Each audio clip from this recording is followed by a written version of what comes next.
warahmatullahi wabarakatuh. Pada hari ini kita akan mempelajari tentang persilangan dihibrid.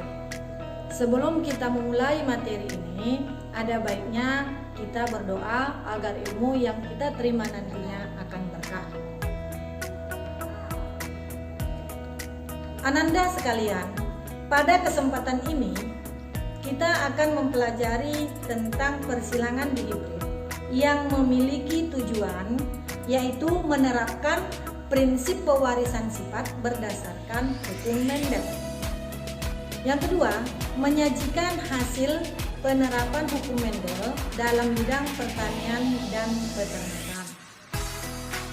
Sebelumnya, kita sudah mempelajari tentang persilangan monohibrid, di mana persilangan monohibrid merupakan persilangan dengan satu sifat beda yang dikenal dengan hukum Mendel 1. Pada hukum Mendel 1 ini, kita biasanya menyimbolkan dengan huruf M besar dan M kecil.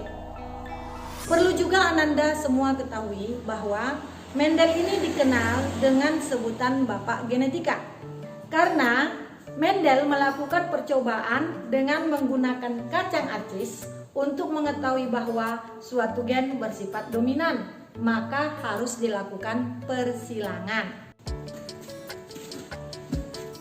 Mendel adalah Bapak Genetika karena beliau melakukan percobaan pada kacang arcis untuk mengetahui bahwa suatu gen bersifat dominan, maka harus dilakukan persilangan. Pada persilangan dikenal dengan istilah yaitu fenotip. Fenotip merupakan sifat yang tampak atau sifat yang bisa kita amati pada tumbuhan maupun hewan. Sedangkan genotip adalah sifat yang tidak tampak yang biasanya disimbolkan dengan abjad atau huruf-huruf. Selanjutnya ada juga dikenal istilah parental. Parental adalah orang tua, dan kemudian filial. Filial adalah hasil atau anak atau keturunan yang dihasilkan dari parental. Filial biasanya pada persilangan monohibrid dan dihibrid itu ada dua, yaitu filial pertama dan filial yang kedua. Seperti persilangan mawar merah dan mawar putih. Mawar merah kita simbolkan dengan M besar dan mawar putih kita simbolkan dengan M kecil. Di mana persilangan mawar merah dan mawar putih ini memiliki genotip M besar dan M kecil yang akan menghasilkan filial pertamanya yaitu M besar M kecil. Selanjutnya, filial pertama M besar dan M kecil akan dikawinkan sesamanya. Dari hasil perkawinan atau persilangan antara mawar merah dan mawar putih didapatilah rasio fenotip yaitu fenotip mawar merah 3 dan fenotip mawar putih 1. Sedangkan genotipnya yaitu untuk M besar 1, M besar M kecil 2 dan M kecil 1. Ananda semuanya, untuk saat ini kita fokus kepada dihibrid.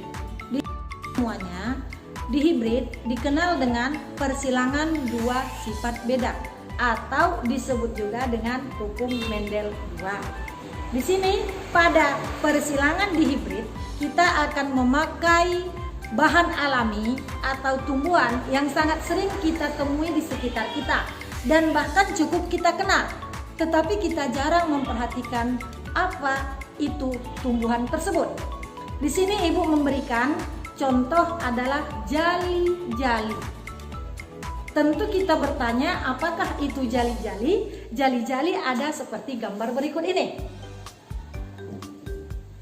Kemudian jali-jali ini untuk bahasa Batak atau bahasa daerah kita dikenal dengan istilah sikorum, atau dalam bahasa Latinnya disebut Coix lacrima jovi.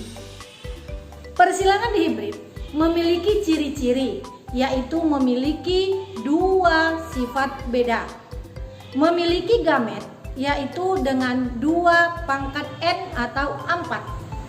Memiliki fenotip, individu yang ditentukan dengan 2 macam sifat genetik, di mana dari persilangan dihibrid, variasi yang dihasilkan untuk genotipnya yaitu maksimal 9 pada F2-nya.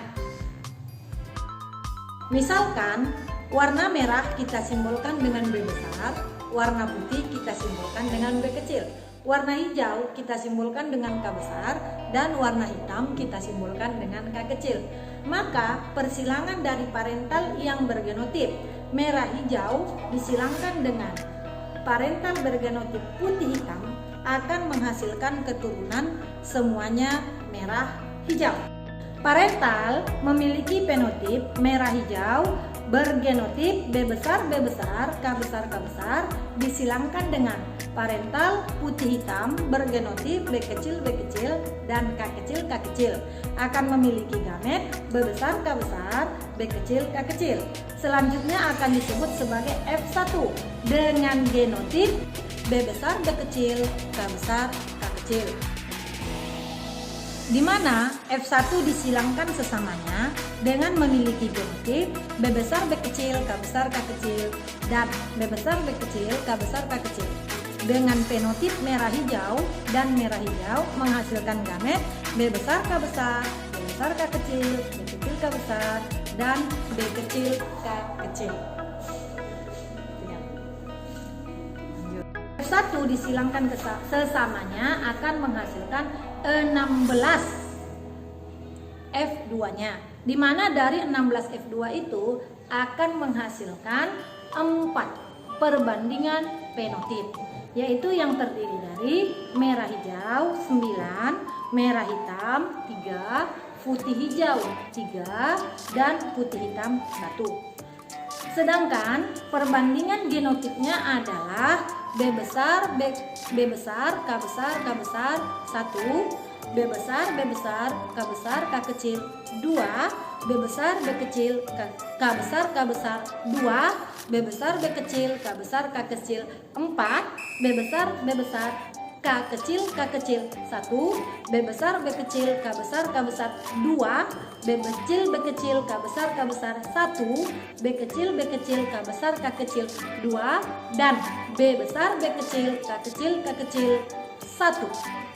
Dari penjelasan yang udah Ibu sampaikan, dapat kita simpulkan bahwa terdapat perbedaan yang nyata antara persilangan monohibrid dan dihibrid, di mana monohibrid memiliki perbandingan fenotip yaitu 3:1, sedangkan perbandingan fenotip pada dihibrid yaitu 9:3:1, dan perbandingan genotipnya pada persilangan monohibrid yaitu 1:2:1. Seperti yang Ibu jelaskan tadi, akan nampak terjelas perbedaan antara persilangan monohibrid dan hibrid, di mana monohibrid memiliki 1 sifat beda, sedangkan dihibrid memiliki 2 sifat beda. Perbandingan rasio fenotipnya juga terlihat nyata, bahwasanya pada persilangan monohibrid perbandingan fenotipnya yaitu 3:1, sedangkan untuk persilangan di hibrid perbandingannya adalah 9:3:1. Demikianlah untuk pembelajaran saat ini. Selanjutnya, jika ada pertanyaan atau apa yang kurang dapat dipahami, silahkan didiskusikan bersama teman-temannya.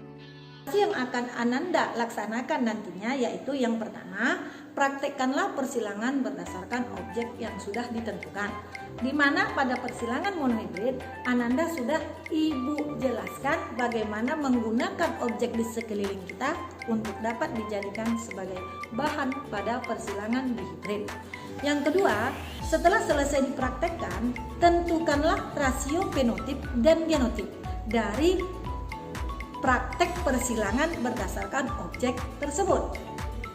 Yang ketiga, tentukanlah langkah-langkah pembuatan media pembelajaran pada persilangan hibrid dengan menggunakan koiks Lacrima-Joubey seperti yang ada pada gambar berikut ini. Koiks Lakrima Jobi sangat mudah untuk Ananda dapati di sekitar atau di lingkungan masing-masing. Karena di daerah kita, Koiks Lakrima Jobi itu sangat banyak terdapat di sekitar. Media Koiks Lakrima Jobi sangat mudah untuk kita dapatkan. Di mana Koiks Lakrima Jobi yang seperti ini ya nak.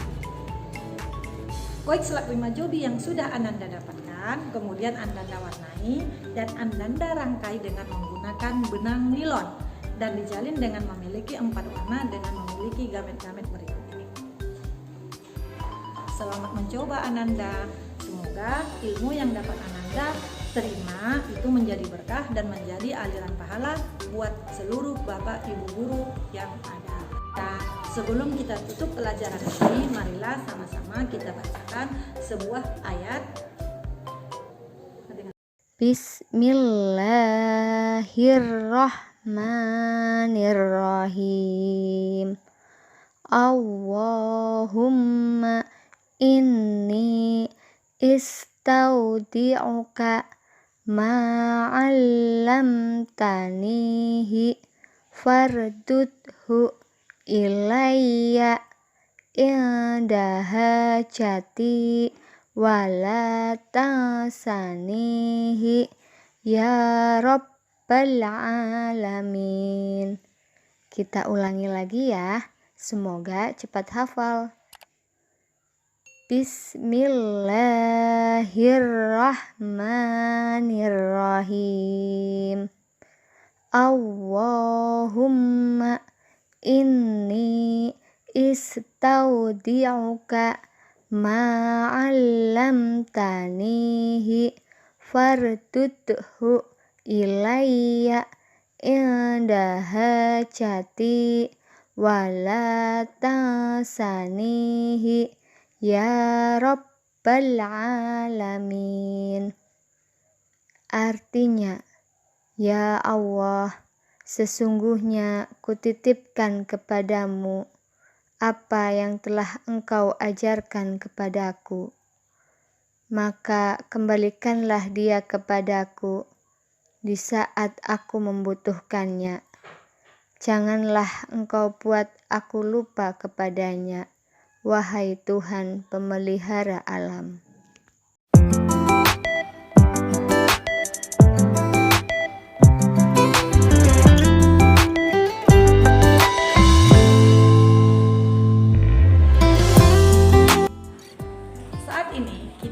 Tetap berada dalam masa pandemi. Tetap jaga kesehatan dan jangan lupa melaksanakan 6M. 1. Mencuci tangan, usahakan dengan sabun. 2. Gunakan masker yang sesuai dengan petunjuk kesehatan. 3. Menjaga jarak. 4. Hindari keramaian. 5. Hindari makan bersama. 6. Mengurangi mobilitas. Semoga dengan kita tetap melaksanakan 6M, maka kesehatan kita tetap terjaga.